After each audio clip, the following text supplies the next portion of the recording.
Yo, what's up mga kamaster? Ako naman po ito si Dasma Kalubaya and welcome na naman tayo dito sa ating panibagong segment sa Kalaw.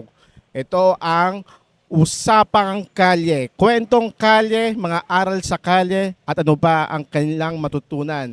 And today's episode, kasama ko, ang lagi kong kasama sa vlog, lalong-lalo na sa Dasma Kalubayan, pakilala ka, Pinoy Agimat! Pinoy Agimat ng Kalaw.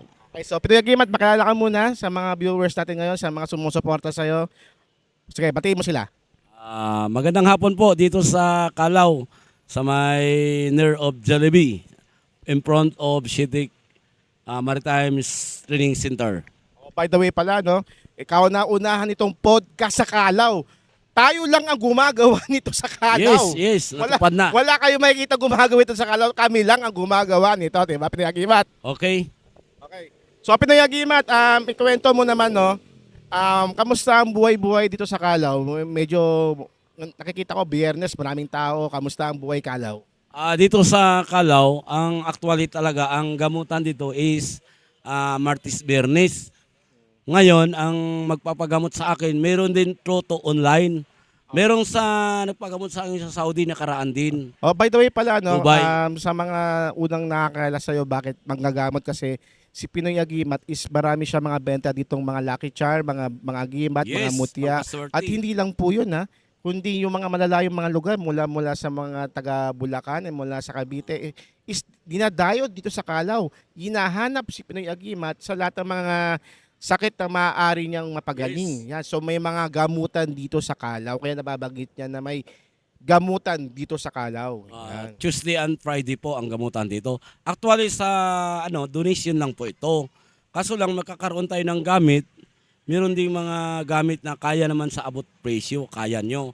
Hindi naman gaano kamahal. Ang mahalaga dyan nga malunasan kayo sa aming panggagamot sa pamagitan ng ritual Okay. at kalikasan. Okay. So ito, Pinoy Agimat, maaari mo bang, ito alam ko medyo mahaba itong kwento na to, pero Oo ano po. lang, medyo maiksi lang. Bakit pinili mong dito sa Kalaw ikaw magstay at bakit? Bakit sa Kalaw? Napunta ako sa Kalaw dahil ako po ay isang seaman. Ayun, seaman. Oh, Oo. kasi kilala ang Kalaw sa mga Seaman mga po. din. Wheeler po ako. Nandito ang mga applyan eh. Opo, wheeler ako. Pero nung kapanahonan sa edad ako ng 20 to 23, napasok kasi ako ng grupo ng Harimbakal. Kaya tinuro sa akin ang panggagamot nga legitimo. Itong Haring Bakal, ito yung grupo ng mga antingero na may kaalaman sa Opo, panggagamot, opo. sa mga Legitimo siya nga grupo. Kaya tinuro sa akin ng matanda. Okay. So, taga saan ba si Pinoy Agimat? Ako po, tubo ako ng Mindanao. Ang father ko po ay taga Butuan, Magallanes. Yung mother ko po, taga Negros sa Hinigaran. Layo layo na Oo. pinagalingan ni Pinoy Agimat Pero ako, lumaki ako ng Magallanes, Agusan del Norte sa Butuan City po. Doon Grabe. talaga ako lumaki.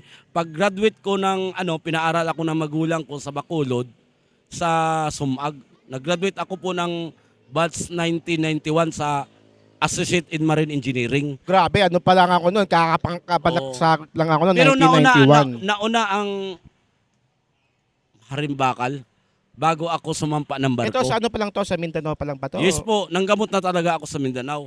Sa edad ako ng 23-24. Pero ano yung background, paano ka napunta dito sa Kalaw? Napunta ako sa Kalaw dahil gusto akong mag-apply sa barko. Ako naman talaga ang kamag-anak ng father ko sa sa Cavite.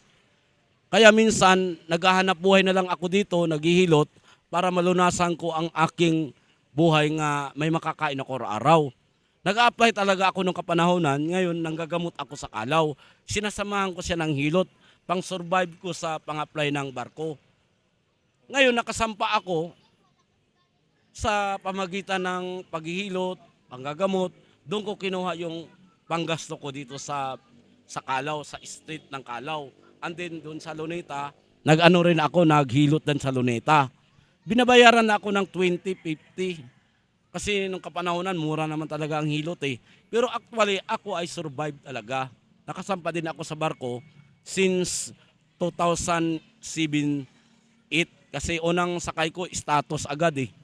sa 4 ko na barko, status sa 2007, 8 hanggang 13. Grabe, sobrang tagal mo na dito Oo, sa Calao. tatagal, Master pero Agimat, oh. maganda lang kasi ang ano ko, ang hangarin sa tao eh.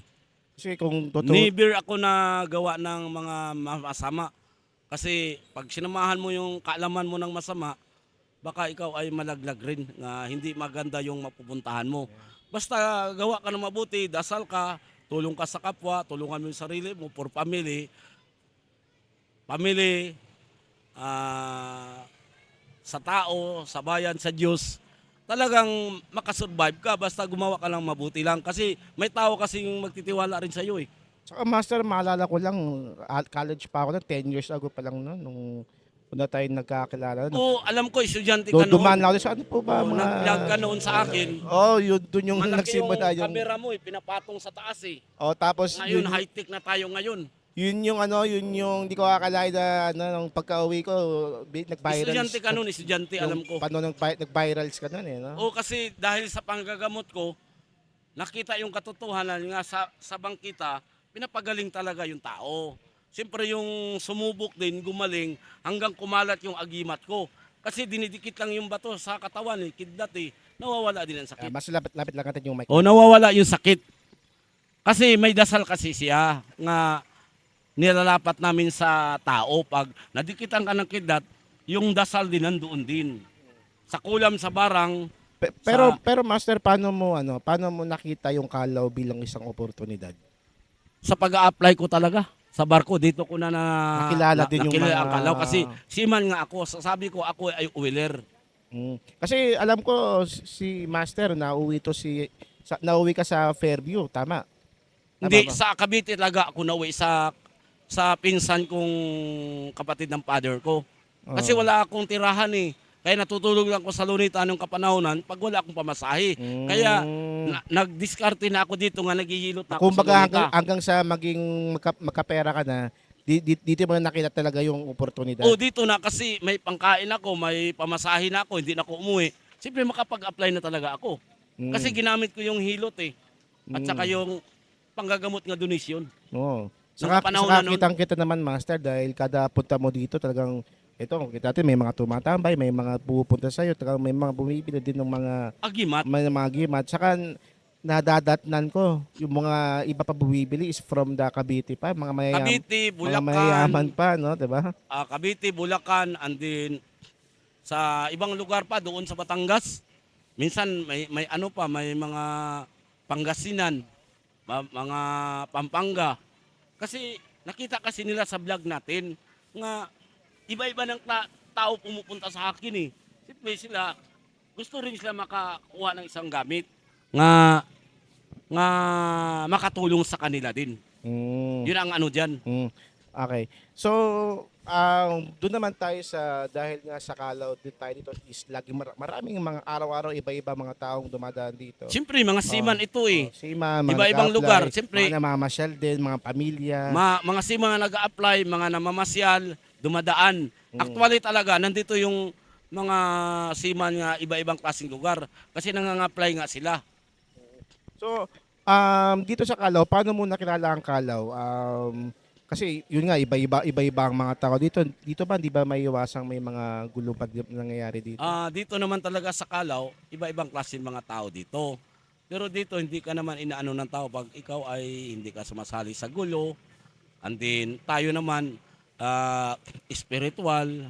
Siyempre, may galang din ang tao sa Ayun. atin. So yun din pala, no? Kasi mabanggit ko lang din dahil ang Calao is lagi nababalita yan sa clearing operation. Opo. Siguro yun talagang pinakamahirap sa mga taong naghahanap buhay dito. So paano si Master Agimat kung paano mo nalalampasan yung mga ganun?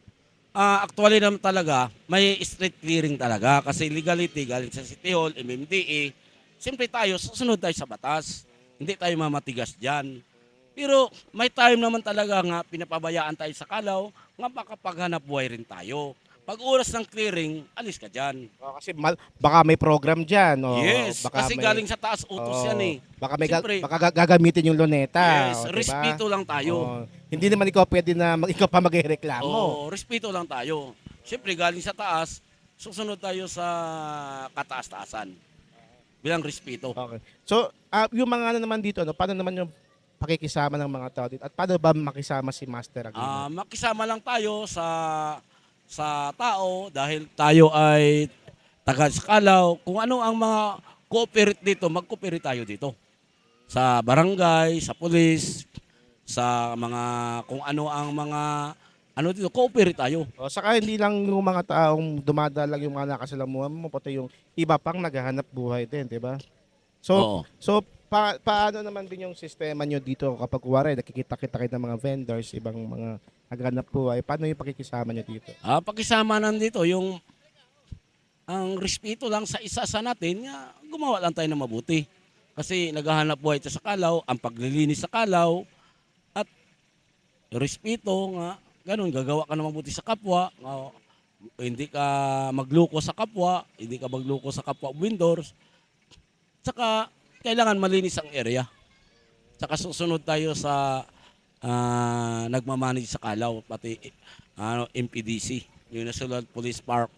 So, naniniwala ka ba, Master Agimat, na sa kalsada, andun yung mga matitinding aral na pwede mong makuha?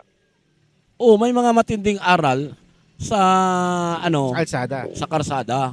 Kasi dito tayo naghahanap buhay, siyempre marunong tayo makisama sa tao. Number one yun, di ba? Oo. Tsaka, siyempre araw-araw tayo dito, kailangan mabuting aral ang ibibigay natin dito. Hindi tayo magsuplado.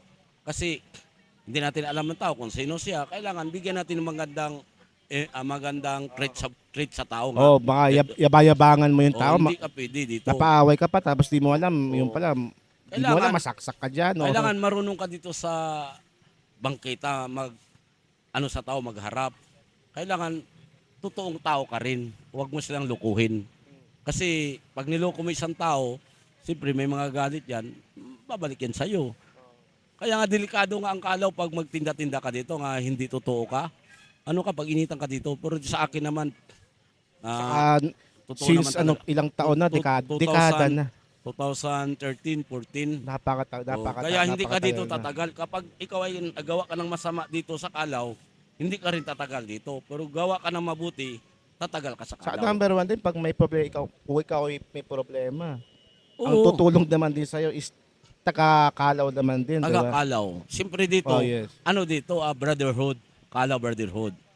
Oo. Sa akin naman, mga seaman, taga Kalaw, wala naman akong pinipili. Basta hingi ng tulong sa akin, sa maliit na bagay, kaya ko rin ibibigay sa kanila rin. Saka pinayagimat, no? Saka napapansin ko, hindi ibig sabihin kalsada. Mga mahihirap lang yung mga nakikita-kita dyan. Kundi, minsan nga yung mga businessman, mga seaman, mga kapitan na, minsan nakikita-kita pa rin dito, eh, na? Oo, kasi ang Kalaw kasi, ito yung tambayan nga na mag-apply ka ng barko. Simple mag-meet yung mga tao, may mga transaction sa pag-apply nga makasampa ng barko. Mayroong tulungan din nga, tulungan natin para makasampa ng barko. Ganon ang usapan dito, tulungan. Halimbawa, may utol akong kapitan, sunod may pumasok sa akin na utol din, nga walang sakay sa barko, hingi ng tulong sa akin, nire-refer ko rin niya, tulungan mo ang aking kapatid. Pareho natin kapatid yan, tulungan nyo, kahit sa trabaho lamang. Yun nga din, no? Sa pang-araw-araw mo, sa tagal mo na sa Kalaw, paano mo na-survive yung bawat araw mo dito sa Kalaw? Na-survive ko lang ang aking Kalaw dahil for brotherhood siya, and din sa mabuting gawa at panggagamot na gumaling yung mga tao, ma-survive ko rin. Ay paano may pumupunta sa akin, nagtitiwala sila sa akin, gumagaling ang tao sa akin, and din sa mga brotherhood, nga tinutulungan ko sila sa pagdasal sa pag-apply nga makasampa sa barko. Saka yung mga seaman din nga, mga newcomers, nagtitiwala din sa akin nga mapasampa ko sa barko sa pamagitan ng dasal at ritual. Ang iba pumapasok talaga sa arimbakal. Yung na lang ang nabibigyan ko ng dasal. Yung sa arimbakal talaga. Actually, pinayagimat, meron akong lagi naalalang tinuro mo na, na ina-apply ko, eh. Lagi ko siyang naalala, yung 3 bagay na kailangan mong maging maka-Diyos. Ano yung 3 yan? Makapamilya, makatao, makabayan, Ayun, makadiyos. 4 pala yun, diba? Oo. Makapamilya, makatao, makabayan, Bayan, maka Diyos. Diyos. Oh, tinuturo 'yan sa brotherhood. Kasi 'yun naman talaga ang tungkulin natin bilang halimbawa anti-crime. Nga gumawa ka ng mabuti. Sige nga, pwede mo bang explain isa-isa bakit yun ang kailangan nilang matandaan sa kanilang sa pamumuhay? Unang-una siguro yung mga pamilya. Bakit? Bakit? Ang sa ano naman, ang importante yung pagdadasal. Kasi ang dasal siya nagbigay buhay sa guideline. Nga bibigyan ka ng magandang way. Kasi kung wala kang dasal, sigurado mapupunta ka sa masama. Ha? Automatic yan, ha? Oo, Automatic na yan. matik talaga yan. Pero kung may dasal ka, may harang. Uy, huwag kang gumawa ng Oo. masama kasi may Diyos ka. Siyempre, pag wala kang Diyos, napupunta ka na sa Kumbaga, masama. may mga mangyayari mga bagay na mapapalayo ka. Yes. For example, hindi ka tinanggap, baka hindi ka tinanggap dahil hindi Wala ka man Diyos. hindi, I mean na parang kumbaga hindi para sa iyo 'yon. Parang ganoon, 'di ba? Kumbaga for example, hindi ka nanalo sa loto, ibig sabihin hindi para sa iyo yung bagay na 'yon. Yes, ganun yan. Kasi ganito kasi, pag ikaw ay madasalin tao, siyempre, yun ang tawag nga, may guide. Madasalin ka, isa pa gumawa ka ng mabuti, gumawa ka sa kapwa, matulong ka sa maliit na bagay, andun na tayo. Pero mas maganda talaga kung may dasal ka at Pero magdadasal may talaga, Diyos. no?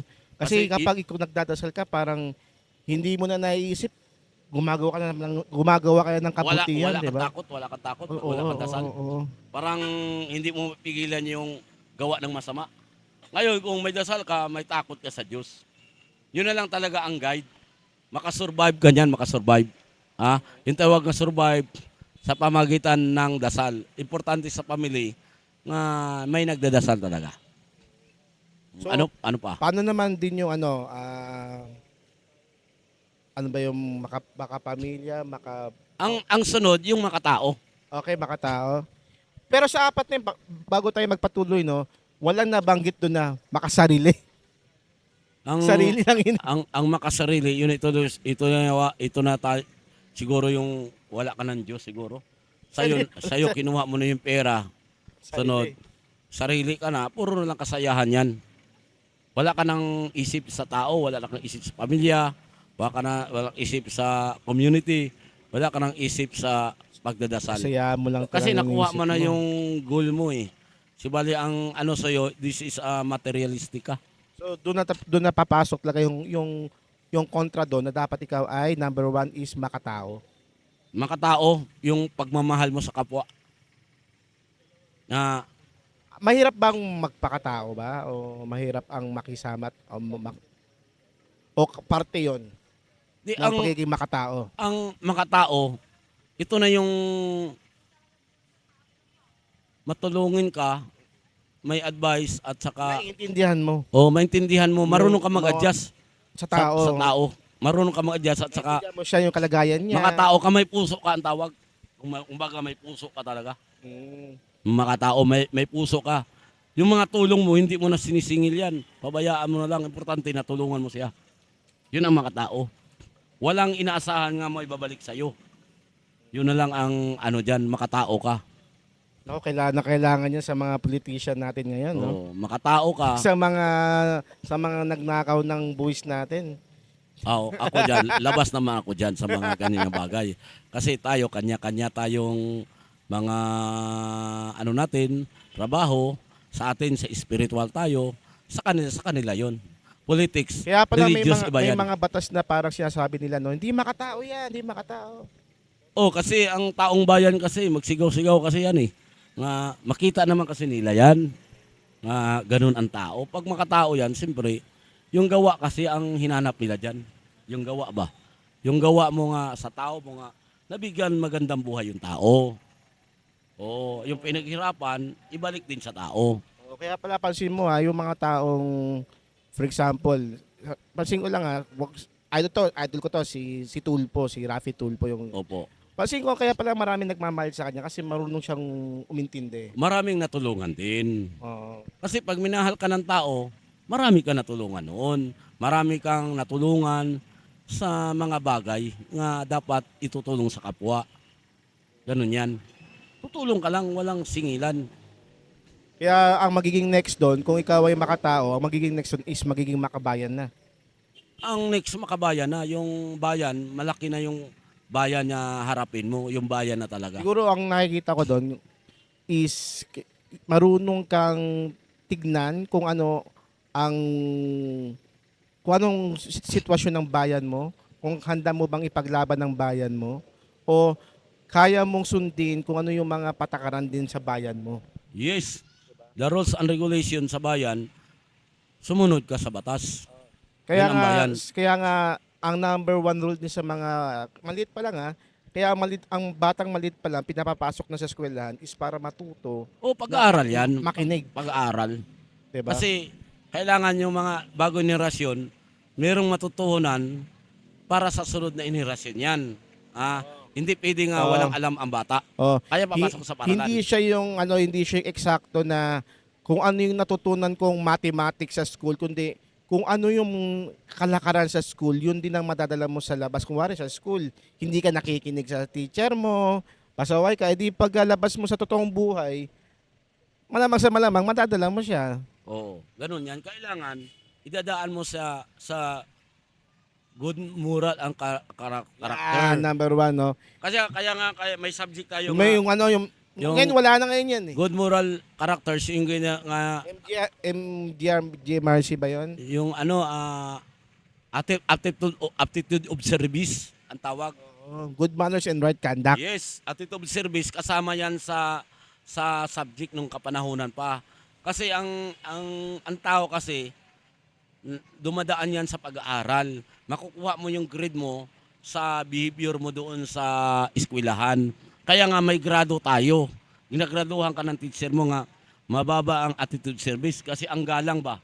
Yung galang sa tao, yung respeto at gawa. Nga maging magalang siya, masipag naman siya. Anong grade mo dati no, nung sa... Hindi, nakuha ko yung attitude service dito na sa first year college. Pero naalala mo ba siguro flat 1 ang nakuha mo nun, no? Taas Hindi, ka- ako naman mababa lang. Average lang talaga ako. Kasi average lang. ang nangyari kasi sa akin, hindi naman ko talaga pala-aral Iyaw. sa amin. Kasi siyempre ako sa kapatid ng father ko, siyempre hindi na ako makapag-aral. Marami akong gagawin. Papakain ako na baboy, punta ko sa palengke, dala ako ng pagkain ng tiwain ko, maglilinis ako sa bahay. Iksi lang ang pag-aaral ko talaga. Maiksi lang pero dito naman ako binabawi sa trabaho, maging masipag rin ako. Saka hindi ako madali ako makaintindi. Pag inutusan mo ko, isang utos lang kuha ko yung trabaho. Pero Ganun hindi lang. pero hindi mo naman naranasan siguro na mag-cutting classes. So, Hindi, nakaano rin ako sa, kasi noong kapanahonan kasi sa 80s, siyempre, nandoon na yung grupo-grupo, yung gangs. Pero yung gangs na yan, barkada. barkada. Yung tawag nga gangs, yung meet mo ba, meet school ba nga classmate, magsama kayo palagi. Pag inapi yung isa, kakampihan mo siya. Ganun yan. Kaaway dito, kaaway mo na rin. Kasi grupo kayong 5 siyempre, alerto kayo. Ganun yan. Pero mag-ano muna kami nga, hindi kami nangunguna. Pag inunahan kami, siyempre, dipinsa namin sarili namin. Ganun lang kami sa high school ko. Pero never ako sa sumasama ng mga barumbado. Mga sobrang tapang lumalaban sa teacher, mga namambasag ng botilya, hindi ako ganyan. Laging sa guidance. Sakit sa ulo ng Tinatawag- teacher. Tinatawag, expel yan. Bibigyan ng pagkataon. Ganun yan. Pero ako, hindi ako sumasali kasi siyempre nahiya ako sa tiyahin ko. Kasi ang tiyahin ko talaga sa amin, district supervisor. Oy, ano pa Oo. talaga? Stricto lamang for sure yun. Nahiya rin ako sa tiyahin ko kasi district supervisor sa elementary school. Tsaka yung sa high school naman, may pinsan ako nga nakaupo sa high school, accounting. Kaya hindi pwede ako magbisyo kasi magagalit sa akin, siyempre masasaktan ako. Ayaw ko rin yung papahiya ko yung mga kamag-anak ko na nag-aabuso ako. Ganun ako, respeto lang. At syempre ang pinakalas doon yung maging maka-Diyos. Ang makadiyos naman, ang makadiyos, siyempre yung malapit ka na sa Kanya, ang pagdadasal. At sinusunod mo yung dalawa kasi ang batas sa mundo eh. Batas ng tao at batas ng Diyos. Batas ng Diyos. Sa tao, makalusot ka, pero sa Diyos, hindi ka na makalusot. Talaga. Oh, kasi dito, kahit gumawa ka ng masama, pwede ka pa maligtas. Pero sa Diyos, gawa ka ng masama, Sa batas hindi ng ka na maliligtas sa, doon. sa batas ng tao, minsan Maliligtas ka pa dito. kung magkano lang naman din 'yan. Maliligtas ka. Merong ganun yung bagay. Pero sa Diyos, hindi ka makaligtas doon kasi siyempre nakikita ka eh. Dito matatakpan ka eh. Saka hindi mo mapagbabayaran ng pera 'yon. Oh, dito, Pera mo si San Pedro ng magkano ba 10,000? dito Wala, matatakpan. wala kang pera doon sa taas. Dito doon hindi ka mabubulag, hindi mo mabulag doon. Kasi Lahat nakita nila. nakita na. Nakita nila lahat. Dito nakita, pwede pa matakpan. Yan ang mahirap lang. Nakita na nga tatakpan pa. Oh, Doon di mo talagang wala nang kawala. walang kawa. Pero sa Diyos na batas, wala kayong lusot. Pero kung sa lupa, may lusot pa. Grabe yung ano, no? Mm. Pero kailangan ba din ba alamin mo din syempre no baka merong batas ang tao na conflict naman din sa batas ng Diyos. Pero na, mayroon namang naghawak ng batas nga totoo din. Oh, for depende example, na lang, batas depende na lang sa naghawak ng batas kung sa lupa. example lang din yung batas ng Diyos na bawal ang baboy pero pag kumain ka ng baboy sa batas ng tao, ikukulong ka ba? Hindi naman, di ba? Di ang sa Diyos may parusa din 'yan. Mm. Oh, kasi nilabag mo yung pinagbabawal eh. Pero bawal ba ang baboy? Di sa salita ng Diyos, ang baboy may araw na hindi ka kumakain. Tama, yan. May araw. Ito yung mga Semana Santa naman, di ba? Oh, may araw nga hindi ka kumakain sa baboy. Pero may mga tao din nga hindi kumakain ng baboy. Mm. Ganun lang 'yan. Well, iba-iba naman din ang paniniwala no kasi for example, yan, yung mga Muslim talagang simula Oh, pagkabata na. No? iba-iba ang paniniwala sa tao. Pero isa lang ang kinakamit, yung kaligtasan. Yung maliligtas ka talaga. Wow. Saka number one naman din doon, kung ano man nilang sundin mo is number one is maging mabuting tao ka. Lalabas pa rin naman din. At anong batas yan is magiging mabuting tao ka sa kapwa mo. Oh, ang importante diyan yung gumawa ka lang ng kabutihan sa sarili mo, sa kapwa, at sa tao, sa bayan, sa Diyos. Yun lang. Okay, so pinakakalas na po natin, Pinoy Agimat, bago matapos ang ating podcast, no? Ano yung pwede mong maibigay na payo at aral sa mga nanonood nito? Na ano bang aral sa kalye na tumatak sa'yo, na dinadala mo ngayon, na maaari mong maibahagi sa mga nanonood? Okay. Yung mga sa aral ng kalye, kung saan man ka man ng kalye, ako, nabilong ako sa kalye ng Kalaw. Siyempre, ang paggawa lang ng kabutihan sa sarili, sa kapwa, sa pamilya, sa tao, sa bayan, sa Diyos. Yung paggawa ng kabutihan at makatulong ka sa kapwa at sa Diyos nga gumawa ka lang ng mabuti. Kasi pag hindi ka gumawa ng mabuti, hindi ka rin tatagal sa isang Yung lugar. lagi mo binabanggit ng magdasal. Yes, ang pagdadasal yung sa Diyos. Kasi the way of kaligtasan sa pamagitan ng dasal, may ligtas ka talaga dyan. Oo. Tsaka yung tumulong ka Sa sa kapwa. pagdadasal, doon mo na rin nababanggit yung mga kahilingan mo, mga gusto mo, Oo, siyempre ang dasal. mga problema mo. Pagkatapos mo dasal, hihiling ka na sa Diyos. Matupad Kumbaga sa Diyos, hindi mo man idasal yan, alam na namin, pero dahil sinasabi mo, alam mo yung problema mo. Parang ina-acknowledge mo yung problema mo kung dinadasal mo yung mga suliranin mo. Oo, siyempre, may solusyon kasi pag nagdadasal ka. Parang ano yun eh, parang yung bata na parang kapag hindi nagsusumbong sa'yo, alam mo may problema, pero hindi nagsusumbong, baka okay lang siya. Oo, Oh, kailangan diba? sasabihin ang mga problema din. Kung nagsabi ng para problema, may masolusyonan. problema pala to. Oo. Ganon din naman din tayo sa Ama sa taas. Kung ano, Nagdadasal kung, tayo. kung May ano, problema pala to. kung anong itutulong. Siyempre magsabi ka nga, hingi ka ng tulong sa Diyos nga ikaw ay pumasar sa examination, makapagtrabaho ka, hiling ka nga, bigyan ka ng good health. Yun ang kahilingan natin. nga mabigyan tayo ng gold araw-araw, and then sa panghanap buhay, mabigyan ng magagandang buhay, na hindi tayo maghihirap din at kumilos ka na rin. O sige, Pinoy Agimat, ano pa yung huli mong may papayo at may bibigay na aral sa mga viewers bago tayo magtapos? Dito sa Calao, magpasalamat ako sa inyo lahat sa Luzon, Visayas, Mindanao, sa vlog ni ni Das Makalubayan sa podcast tungkol sa Aral sa kalye. aral sa kalye. Gawa mabuti, Oo, mabuti lang. trabaho, totoong tao tayo para may tiwala yung tao sa atin. Ito ang aral sa kalye dahil ito yung ito yung mga aral na susuntok sa iyo eh. Na Oo, talagang kumbaga realize sa iyo na Oo. ito ang tama. oo, kailangan may may alam ka sa kalye talaga nga ka dito sa tao, makisama ka lang, gawa ka na mabuti. Wala naman sa iyo yan kasi mabait ka naman. Siyempre, pag ikaw ay gumawa ng kabutihan, susuklian ka ng kabutihan din. Sige, mga Sir Agimat, mag-plug ka na. Saan ka ba makikita? Ano ba ang contact number? Ano bang mga events para sa mga gustong kang mahanap? Sige, go. Dito sa Calao po si Pinoy Agimat, the near of Jollibee.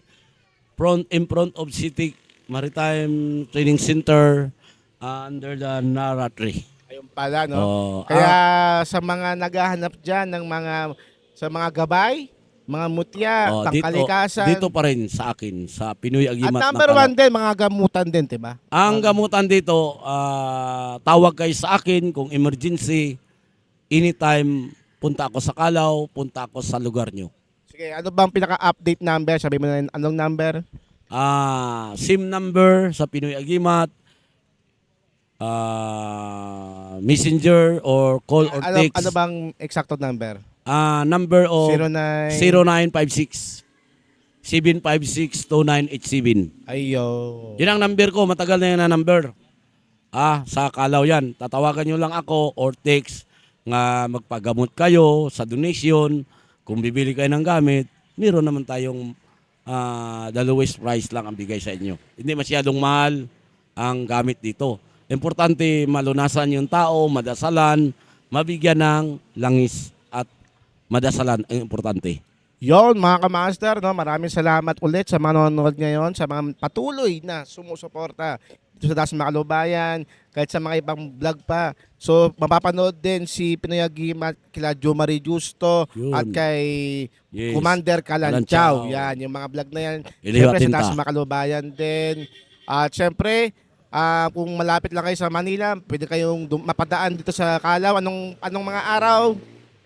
Monday to Friday, special ang gamutan. Tuesday and Friday.